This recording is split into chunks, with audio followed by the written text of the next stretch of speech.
Hello दोस्तों, कैसे आप सभी। आज हम इस वीडियो में बात करने वाले हैं सेकंड ग्रेड फर्स्ट ग्रेड के लिए बहुत ही महत्वपूर्ण क्वेश्चनों के बारे में।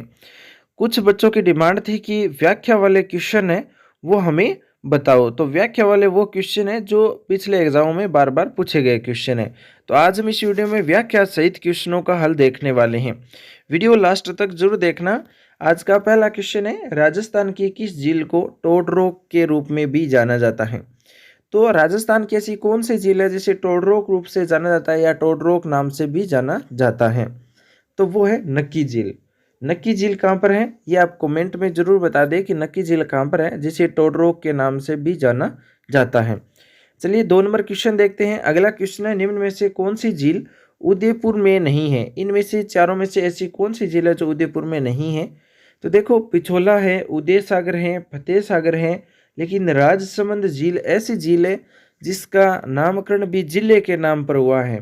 तो ये राजसमंद झील कहाँ पर है, राजसमंद जिले में है। तो ये झील उदयपुर में नहीं है। तो इसका सही आंसर क्या है, राजसमंद। अगला क्वेश्चन है, राजस्थान की पवित्र झील कौन सी। और पटवारी परीक्षा 2011 में ये क्वेश्चन पूछा गया है। तो सबसे पवित्र झील बात करें राजस्थान की सबसे पवित्र झील है ना, वो पुष्कर झील है जो कहाँ पर है, अजमेर में है। अब देखो, पुष्कर झील के बारे में कुछ व्याख्या है, बहुत ही महत्वपूर्ण है क्योंकि क्वेश्चन है ना, जो पूछा गया क्वेश्चन है उसके आसपास ही क्वेश्चन पूछा जाएगा, इसलिए व्याख्या बहुत ही महत्वपूर्ण है। हिंदुओं के तीर्थराज के रूप में प्रसिद्ध पुष्कर झील है, उसमें 52 घाट बनाए गए हैं। सबसे बड़ा घाट है महात्मा गांधी घाट, जिसे गो घाट भी बोला जाता है। यहाँ पर भारत का एकमात्र ब्राह्मणी का मंदिर है, ब्रह्मा जी का मंदिर है। और पुष्कर झील पर प्रतिवर्ष कार्तिक शुक्ल एकादशी से पूर्णिमा तक मेला लगता है। तो ये बहुत ही महत्वपूर्ण है। क्या पता अब की बार क्वेश्चन ये पूछ ले कि पुष्कर झील पर मेला कब लगता है, और ये पूछ ले कि कितने घाट है, और ब्रह्मा जी का एकमात्र मंदिर कहाँ पर है। तो ये 3 क्वेश्चन बनते हैं इसकी व्याख्या से। अगला क्वेश्चन है, फोय सागर झील कहाँ पर स्थित है। फोय सागर झील, तो ये क्वेश्चन है वो पटवारी परीक्षा 2011 में पूछा गया है। फोय सागर झील है वो अजमेर में है, अजमेर में है।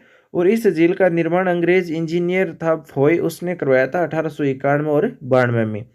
अकाल राहत कार्यों के तहत करवाया गया था। और ये झील बांडी नदी है उस पर स्थित है। जो फोय सागर झील है ना, ये किस नदी पर पूछ ले आपको, तो बांडी नदी है। ओके। उसके बाद में देखो अगला क्वेश्चन, गढ़सीसर सरोवर कहाँ पर स्थित है। गढ़सीसर सरोवर कहाँ पर स्थित है। तो इसका सही आंसर है जैसलमेर। इसका निर्माण रावल गढ़सी सिंह ने करवाया था। और यहाँ पर टिल्लों की पोल या मुख्य द्वार है, टिल्लों की पोल या मुख्य द्वार है। किनारे पर जैसलमेर लोक संस्कृति संग्रहालय भी बनाया गया है। अगला क्वेश्चन देखो, कोलायत झील स्थित है। कोलायत झील कहाँ पर है। तो ये सेकंड ग्रेड में पूछा गया क्वेश्चन है 2011 में। कोलायत झील है वो बीकानेर में है। ये झील है वो बीकानेर जिले के राष्ट्रीय राजमार्ग संख्या 15 पर स्थित है। और प्राकृतिक झील है, याद रखिए क्वेश्चन बनेगा प्राकृतिक झील का। ये प्राकृतिक झील है, यहाँ पर सांख्य दर्शन के प्रणेता कपिल मुनि की तपोस्थली रही है। और जहाँ पर प्रतिवर्ष कार्तिक पूर्णिमा को मेला भी भरता है। अगला क्वेश्चन है, राजसमंद झील का निर्माण महाराणा राज सिंह ने कब करवाया था। तो राजसमंद झील का निर्माण महाराणा राज सिंह ने 1680 एडी में करवाया था। ठीक है। और सेकंड ग्रेड में ये क्वेश्चन पूछा गया है। अगला क्वेश्चन है, राजस्थान की कौन सी झील से प्राप्त नील हरित शैवाल से N2 युक्त खाद प्राप्त होती है। तो मोती झील है भरतपुर जिले में। और ये क्वेश्चन सेकंड ग्रेड में पूछा गया है कि कौन सी झील है जो नील हरित शैवाल से N2 युक्त खाद्य प्राप्त होती है। तो मोती झील से प्राप्त होती है। और मोती झील कहाँ पर है, भरतपुर जिले में है। अगला क्वेश्चन है, राज्य में संगमरमर का सर्वाधिक उत्पादन होता है। संगमरमर सर्वाधिक कहाँ पर है, राजसमंद में है। और देश में राजस्थान का घिया पत्थर के उत्पादन में कौन सा स्थान है। तो घिया पत्थर में राजस्थान का पहला स्थान है। और ये क्वेश्चन पटवारी एग्जाम में पूछा गया है। ठीक है। अगला क्वेश्चन है, राजस्थान से चूना व चूना पत्थर का आयात करने वाला राज्य कौन सा है। राजस्थान से चूना या चूना पत्थर खरीदने वाला कौन सा राज्य है। तो एक तो महाराष्ट्र है, एक है गुजरात। महाराष्ट्र और गुजरात है। ये ग्राम सेवक में पूछा गया क्वेश्चन है। अगला क्वेश्चन है, करौली जिला किसके उत्पादन के लिए प्रसिद्ध है। तो करौली में क्या होता है, लाल पत्थर होता है। लाल पत्थर के लिए आप दौसा, करौली, सवाईमाधोपुर का जो क्षेत्र है ना, वहाँ पर लाल पत्थर अधिक होता है। अगला क्वेश्चन है, सीकर में सर्वाधिक मात्रा में पाया जाने वाला खनिज कौन सा है। तो सीकर में सर्वाधिक कैल्साइट पाया जाता है। कैल्साइट सर्वाधिक निकलता है सीकर में। अगला क्वेश्चन है, संगमरमर की सबसे बड़ी प्रसिद्ध मंडी कहाँ पर है। संगमरमर की सबसे बड़ी प्रसिद्ध मंडी है किशनगढ़, अजमेर में। अगला क्वेश्चन है, राजस्थान के किस जिले में टंगस्टन पाया जाता है। ये क्वेश्चन महत्वपूर्ण है, सेकंड ग्रेड में पूछा गया है, रीट में भी पूछा गया है और सेकंड ग्रेड संस्कृत डिपार्टमेंट में भी एक क्वेश्चन पूछा गया है कि टंगस्टन कहाँ पर है सर्वाधिक। तो सबसे ज़्यादा टंगस्टन नागौर से निकाला जाता है। देश की एकमात्र टंगस्टन की खान डेगाना भाकरी नागौर में है और वालदा गांव सिरोही में भी राज्य का टंगस्टन विकास निगम है, वहाँ पर खनन कार्य किया जा रहा है वालदा गांव सिरोही में। राज्य में टंगस्टन वुल्फ्रेमाइट अयस्क पाया जाता है, यानी कौन सा अयस्क है टंगस्टन का, वो है वुल्फ्रेमाइट। तो इसका सही आंसर है वो नागौर रहने वाला है। नागौर में एकमात्र जिला है जिस पर टंगस्टन पाया जाता है। अगला क्वेश्चन है स्टील ग्रेड चूना पत्थर के लिए प्रसिद्ध जिला कौन सा है। यह सेकंड ग्रेड में पूछा गया क्वेश्चन है 2010 में कि स्टील ग्रेड चूना पत्थर के लिए प्रसिद्ध जिला कौन सा है। तो स्टील ग्रेड चूना पत्थर है वो जैसलमेर में निकलता है। राज्य में सर्वाधिक जो चूना पत्थर का उत्पादन है वो चित्तौड़गढ़ जिले में होता है। चूना पत्थर 3 वर्ग में प्राप्त होता है। एक तो सीमेंट ग्रेड होता है जो चित्तौड़, बूंदी और पाली जिले में। एक केमिकल ग्रेड होता है जिसमें नागौर, जोधपुर में सर्वाधिक है। एक स्टील ग्रेड होता है जो सोनू क्षेत्र, जैसलमेर और चित्तौड़गढ़ में सर्वाधिक है। ये 3 प्रकार के चूना पत्थर है। देखो, सीमेंट ग्रेड चूना है वो चित्तौड़, बूंदी, पाली में है। केमिकल वाला नागौर, जोधपुर में है। स्टील ग्रेड जैसलमेर, चित्तौड़गढ़ में है। अगला क्वेश्चन देखो, अगला क्वेश्चन है 14 NELP ब्लॉक्स, 1 GB ब्लॉक्स और 2 नॉमिनेशन ब्लॉक्स एवं 4 CBM ब्लॉक्स संबंधित है। तो ये पेट्रोलियम अन्वेषण से संबंधित है और ये क्वेश्चन RAS में पूछा भी गया है। अगला क्वेश्चन है राजस्थान में खनिज तेल का सबसे अधिक उत्पादन करने वाला तेल क्षेत्र का नाम क्या है। तो मंगला जो तेल क्षेत्र है ना वो सबसे अधिक तेल उत्पादन करता है, मंगला जो तेल क्षेत्र है वो।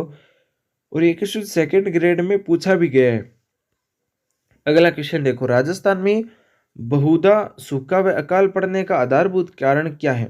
यानी सबसे ज़्यादा जो सूखा पड़ता है, अकाल पड़ता है, इसका मुख्य कारण यही है कि अरावली का दक्षिण पश्चिम से उत्तर पूर्व की ओर स्थित होना। तो अरावली किस तरह से है, दक्षिण पश्चिम से उत्तर पूर्व से, इस तरह से अरावली है।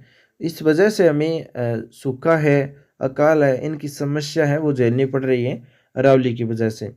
अगला जो क्वेश्चन है, रेगिस्तान में उत्पन्न वायु भंवर कहलाता है। वायु भंवर भंबूलिया होता है, सभी को पता है। अत्यधिक गर्मी के कारण वायुमंडल में कई कई सामान्य धाराओं की उत्पत्ति हो जाती है और जिससे वायु भंवर व चक्रवात उत्पन्न हो जाते हैं, इन्हें भूबुलिया कहते हैं। भूबुलिया से प्रभावित क्षेत्र उत्तरी पश्चिमी राजस्थान और गंगानगर, बीकानेर व बाड़मेर है। सर्वाधिक भूबुलिया बीकानेर जिले में आते हैं। अगला क्वेश्चन है, राजस्थान में जुलाई माह के वायु दाब मानचित्र में 999 मिलीबार रेखा किन किन जिलों से होकर के गुजरती है। तो ये जालोर, पाली, अजमेर व टोंक जिलों से होकर के गुजरती है। 997 जो मिलीबार रेखा है ना, ये जैसलमेर, बीकानेर और गंगानगर से गुजरती है। 998 मिलीबार रेखा बाड़मेर, जोधपुर, नागौर और चूरू से गुजरती है।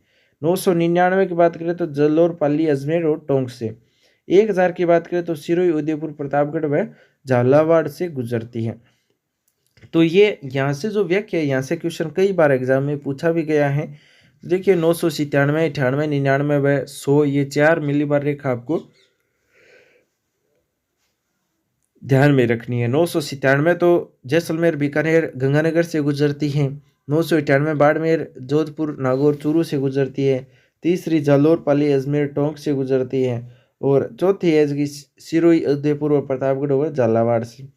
तो ये किस तरह से गुजरती है, देखो ये राजस्थान है, पहली इस तरह से गुजरेगी, दूसरी इस तरह से, तीसरी इस तरह से और चौथी लास्ट में इस तरह से। तो ये चारों आप ध्यान में रखिए मिलीबार रेखाएं। अगला जो क्वेश्चन है, थार के मरुस्थल में न्यूनतम वर्षा का कारण जिन पवनों की अरावली के साथ समानांतरता है वे है। तो वह है अरब सागरीय मानसून।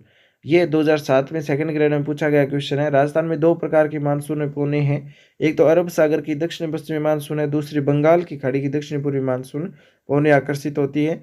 क्योंकि अरावली की स्थिति के कारण अरब सागरीय मानसून पवनें बिना किसी अवरोध के कारण सीधी निकल जाती है और दक्षिण पूर्वी मानसून यहाँ पहुँचने से पहले अपनी आर्द्रता समाप्त कर देता है। तो ये महत्वपूर्ण है। अगला जो क्वेश्चन है, आज का लास्ट क्वेश्चन है, राजस्थान के किस जिले में 21 जून को सूर्य की सीधी किरणें पड़ती है। तो वो है बांसवाड़ा और डूंगरपुर से कर्क रेखा गुजरती है और सूर्य जब कर्क रेखा पर होगा तो सीधी रेखा ही पड़ने वाली है बांसवाड़ा व डूंगरपुर में। अब इसी के साथ में एक क्वेश्चन ये आता है कि सबसे तिरछी रेखा कहाँ पर पड़ेगी। तो यहाँ पर क्या है, गंगानगर है और गंगानगर में सबसे तिरछी रेखाएं पड़ती है, तिरछी किरणें पड़ती हैं। ठीक है, तो ये क्वेश्चन था। मिलेंगे अब नेक्स्ट वीडियो में नए क्वेश्चन के साथ में। ये क्वेश्चन आपको कैसे लगे कमेंट में बता देना, साथ ही इसे वीडियो को अपने दोस्तों के साथ शेयर जरूर कर देना। चैनल पर नए हो सब्सक्राइब कर लेना। थैंक्स फॉर वॉचिंग, मिलेंगे नेक्स्ट वीडियो में।